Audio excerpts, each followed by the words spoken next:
এবার ভারতের কাছ থেকে দখলকৃত জমি উদ্ধার করল বাংলাদেশ বর্ডার গার্ড বিজিবি। দীর্ঘদিন ধরে ঝিনাইদহের মহেশপুর উপজেলার সীমান্তবর্তী কোদলা নদীর ৫ কিলোমিটার অংশ দখলে ছিল ভারতীয় বিএসএফ এর। মহেশপুর উপজেলার স্থানীয়রা জানায়, স্বাধীনতা যুদ্ধের পর থেকেই ভারতীয় বিএসএফ কোদলা নদীর ৫ কিলোমিটার জমি দখল করে আধিপত্য বিস্তার করেছে। আর এরই ফলে এই সীমান্ত থেকে চলার সময়ে অসংখ্য বাঙালিকে নির্বিচারে হত্যা করেছে ভারতের বিএসএফ বাহিনী। গত সোমবারে বিজিবি স্থানীয়দের সাহায্য নিয়ে ভারতের কবলে থাকা জমি উদ্ধার করে। ৫ কিলোমিটার জমি উদ্ধারের পরে সোমবার দুপুরে মহেশপুর ব্যাটালিয়নের অধিনায়ক লেফটেন্যান্ট কর্নেল শাহ মোহাম্মদ আজিজুস শহীদ স্থানীয় জনগণের সঙ্গে মত বিনিময় করেন। তখন স্থানীয় জনগণ তাদের স্বস্তির কথা জানান। তারা বলেন, এই জমিতে ভারত দীর্ঘদিন আধিপত্য বিস্তার করেছে। আমরা ভয়ে আতঙ্কে জীবনযাপন করেছি। এই নদীতে একসময় প্রচুর পরিমাণে মাছ পাওয়া যেত। এই অঞ্চলের জেলেরা সেই মাছ ধরে জীবিকা নির্বাহ করত। কিন্তু স্বাধীনতা যুদ্ধের পরে পুরো দৃশ্যপট বদলে যায়। তখন বাংলাদেশি জেলেরা ছিল অসহায়। অনেক বাঙালি জেলে বিএসএফ এর গুলিতে নিহত হয়েছে। স্বাধীনতার এত বছর পরে এসে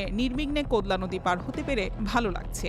অপরদিকে নদী উদ্ধারের বিজিবিকে সহায়তার জন্য বিজিবি কর্মকর্তারা এলাকাবাসীকে ধন্যবাদ জানান এবং নদীর প্রকৃত অবস্থান এবং মালিকানা সম্পর্কে পরবর্তী প্রজন্মকে অবগত রাখার জন্য অনুরোধ জানান। সেই সাথে নদী বাংলাদেশের অংশে প্রয়োজনীয় সেচের ব্যবস্থা এবং নিয়মিত চাষাবাদ চালু রাখার জন্য গ্রামবাসীকে বিজিবি কর্মকর্তারা অনুরোধ করেন। তবে চাষাবাদ করতে গিয়ে কখনো যদি বিএসএফ এর বাধার সম্মুখীন হন, সাথে সাথে বিজিবিকে জানানোর অনুরোধ করে বিজিবির কর্মকর্তারা। কোদলা নদীর তীরবর্তী মাটিলা সরকারি প্রাথমিক বিদ্যালয়ের সহকারী শিক্ষক এবং ইউপি সদস্য পলাশ রহমান জানান, আগে তাদের এলাকার মানুষ নদীতে নামলে বা মাছ ধরলে বিএসএফ ভয় দেখাতো। মাছ ধরার অপরাধে প্রকাশ্যে অনেককে হত্যা করেছে বিএসএফ। স্থানীয় বর্গচাষী আলমগীর বলেন, এখন থেকে নদীর বাংলাদেশ অংশে নিয়মিত মাছ ধরা যাবে এবং নিত্যদিনের কার্যক্রম সারা যাবে। আগে বিএসএফ এই নদীতে আমাদের কিছুতেই নামতে দিত না। ২০২৪ সালে এই দেশ নতুনভাবে স্বাধীন। বিজিবি নিজেদের জমি দখলমুক্ত করে এই স্বাধীনতার সুগন্ধ বোধহয় কয়েক গুণ বাড়িয়ে দিয়েছে।